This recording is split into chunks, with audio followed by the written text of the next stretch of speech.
The cold water of the Arabian Sea lapped against his neck, a rhythmic and familiar sensation that had long ago ceased to feel cold. For the man in the water, it was simply the medium he existed in, the environment that had cradled him through thousands of hours of training and a dozen combat insertions. He was a ghost long before he needed to be, reduced to only a pair of eyes and the slow, deliberate exhale of his breathing apparatus. And the shoreline of the target facility was a hazy line of black against the slightly less black sky. No moon. Perfect conditions. He was the point man for the Naval Special Warfare Squadron, a senior chief petty officer who had grown up hunting the rugged terrain of Montana, learning to move without sound long before he ever learned to move through water. Behind him, strung out in a line that would be invisible to any radar or human eye, the rest of his team followed. So they moved toward the beach with the patience of predators who knew exactly when the trap would spring. On his back, sealed tight against the salt water, was his primary tool, a customized Mark 11 Mod 0 sniper rifle, its parts coated in a ceramic finish to eliminate any reflective glare. He checked his wrist-mounted GPS one last time, 300 meters to the high water mark. The operation was green. The Siren of the sea had delivered them to the doorstep of hell, and the men crawling out of the foam were the ones who would answer the door. The insertion was textbook quiet. As his fins touched the sandy bottom, the sniper, known to his team simply by his call sign, Sharp, gave a hand signal that sent the formation into a pre-assault posture. Two men peeled off to establish a security perimeter, their night vision goggles painting the world in shades of green and black. Sharp removed his fins and secured them to his gear, and his movements economical and fluid. He was a large man, but on land he seemed to defy physics, carrying his weight with the lightness of a cat. They had come ashore on a stretch of coast that intelligence had marked as heavily patrolled, a fact that put an extra edge on every breath. The facility they were targeting was not a military base in the traditional sense. It was a fortified compound used by a high-value enemy commander known for orchestrating pirate attacks against shipping vessels. And more importantly, it served as a meeting point for foreign fighters. The mission was straightforward. Get Sharp into an overwatch position overlooking the main courtyard, confirm the presence of the target, and neutralize him if the assault team was compromised. The SEALs moved across the beach in a low crawl, disappearing into the scrub brush at the tree line. They had 2 hours before dawn, 2 hours to get Sharp a mile inland, and set him up on the perch they had identified from satellite imagery, and disappear into the shadows. As they moved, the humidity clung to them, and the distant sound of a generator was the only sign that the compound ahead was waking up. Sharp felt the familiar calm settle over him, the quieting of the mind that allowed a sniper to function. He chambered around, the soft click lost in the noise of the night insects. He was ready. The perch was imperfect, but in the world of special operations, the perfection was a luxury reserved for peacetime soldiers. Sharp lay prone on the flat roof of an abandoned pumping station, less than 800 yards from the outer wall of the target compound. The building had been deemed structurally unsound by the reconnaissance photos, a risk assessment that Sharp had acknowledged with a simple nod before scaling it anyway. Below him, 2 of his teammates guarded the only access point, a rusted ladder that groaned under the slightest weight. Through the scope of his rifle, the world contracted to a circular frame of intense detail. He could see the individual grains of stucco on the compound walls, the faint glow of light escaping through a curtain in a second-story window, the bored shuffle of a guard pacing the rooftop. The wind was tricky here, swirling off the sea and around the buildings, creating variable currents that would make a long shot a gamble. Sharp adjusted his scope, clicking in the corrections based on the small tufts of grass he watched bending at different intervals. This was the part of the job that required the most patience, the part they never showed in the movies. Hours of stillness, of shallow breathing, of ignoring the ache in your hips and the trickle of sweat running down your back. He listened to the radio chatter in his ear, the soft whispers of the assault element moving into their holding positions. They were waiting on him. And they were waiting for him to tell them that the courtyard was clear, that the primary target was home, that the angles were right. In his mind, Sharp ran the ballistics calculations again. 800 yards, a 10-mile-per-hour crosswind from the left, slight uphill angle. He rested his finger on the trigger guard, his eye never leaving the scope.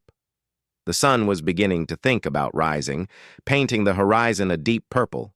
The Siren had delivered him, and now he waited for the foe to arrive.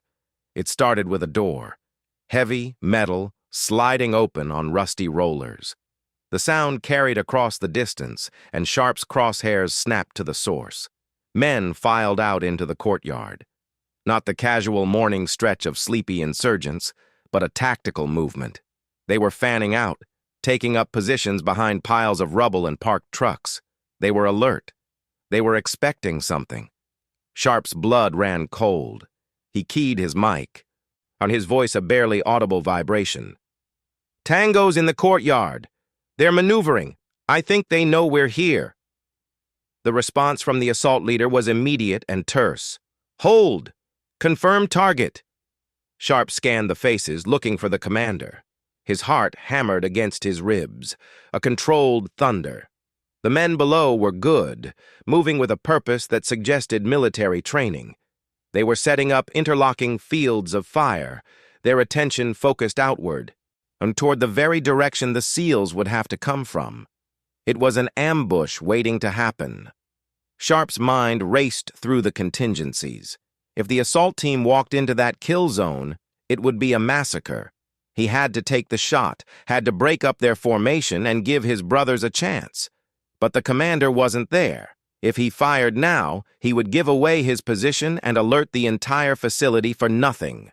The mission would be compromised, and the target would escape. He held his fire, his jaw clenched so tight it ached. He watched the enemy prepare for a fight, and he felt the weight of being the only one who could see the whole board. The Siren that had brought him here now felt like a trap, the waves that delivered them now blocking their exit. The enemy had frozen, waiting in the darkness, but Sharp was patient. He would wait for his moment. The first light of dawn broke over the horizon, casting long shadows across the compound. The enemy fighters, they having settled into their ambush positions, grew restless. Sharp watched them through his scope, reading their body language. One lit a cigarette, the flare of the lighter impossibly bright in the low light.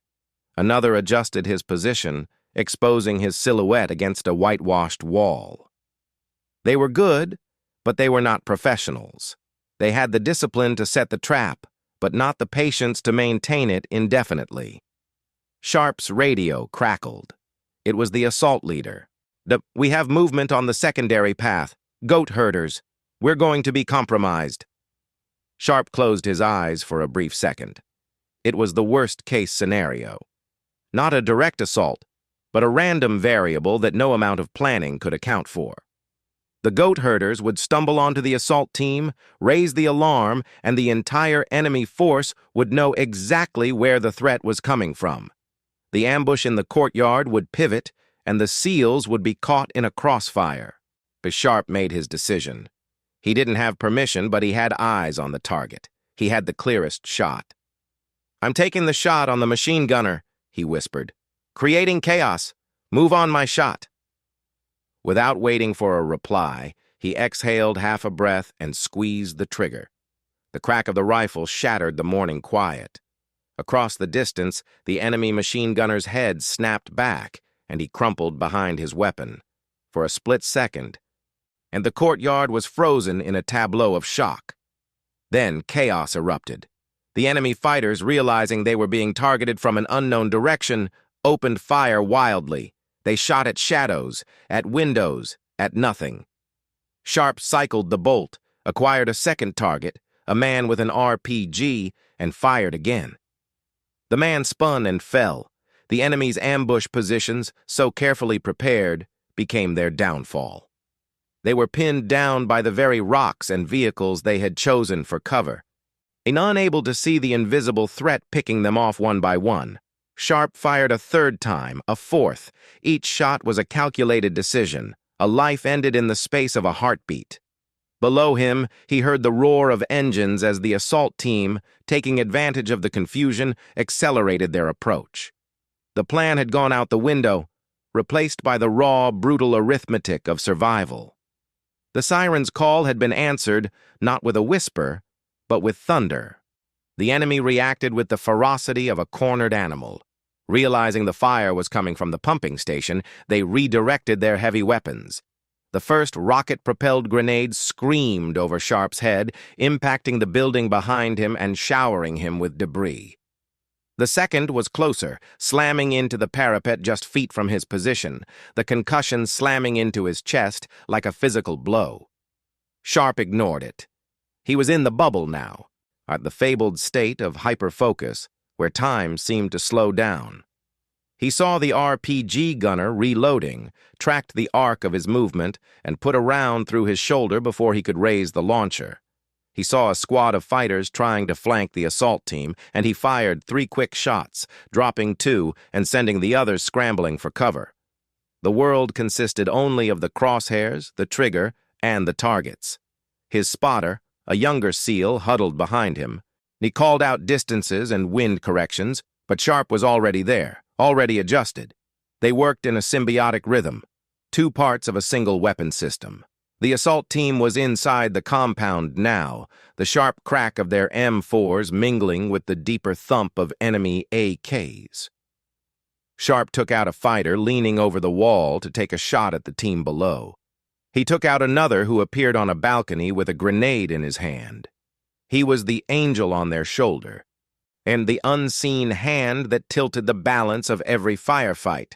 His rifle grew hot, the mirage from the barrel distorting his view, but he kept firing, kept clearing a path for his brothers. The enemy, who had been so confident in their ambush, was now being systematically dismantled by a ghost they couldn't see and couldn't reach. The radio crackled with desperate, urgent traffic. "Sharp! We have a man down in the courtyard! I repeat, we have a man down!" The voice was strained, ragged with the effort of combat. Sharp's heart lurched. He knew every voice on that net, knew the families, the kids, the wives waiting back home.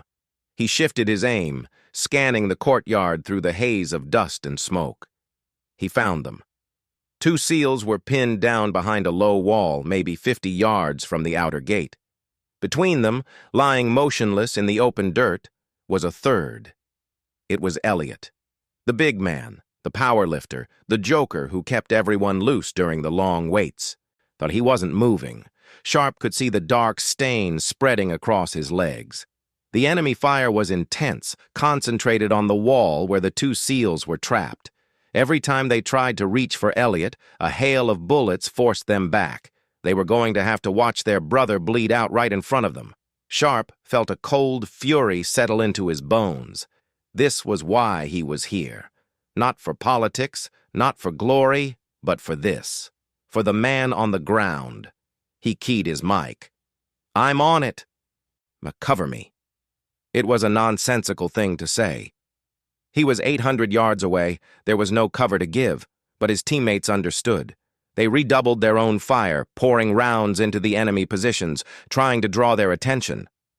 Sharp scanned the windows, the rooftops, the doorways. He identified the shooters who had the clearest angle on Elliot's position. There were 3 of them, one in a window on the 2nd floor, one behind a pile of tires, and one on the roof, lying prone behind a low wall just like Sharp was.